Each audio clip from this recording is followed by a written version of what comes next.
Hi everyone, in front of me I've got Motorola Edge 30, and let me share with you how to reset up preferences on this device.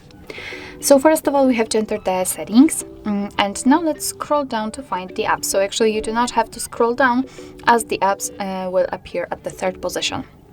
So let's tap on it, and here we have to tap on see all 46 apps, of course 46 in my case.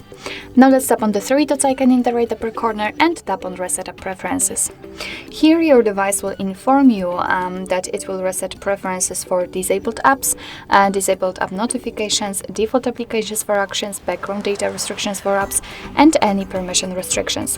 What's more, no worries, you won't lose any app data, so simply tap on reset apps, and basically that's all. This is how to reset up preferences in your Motorola Edge 30.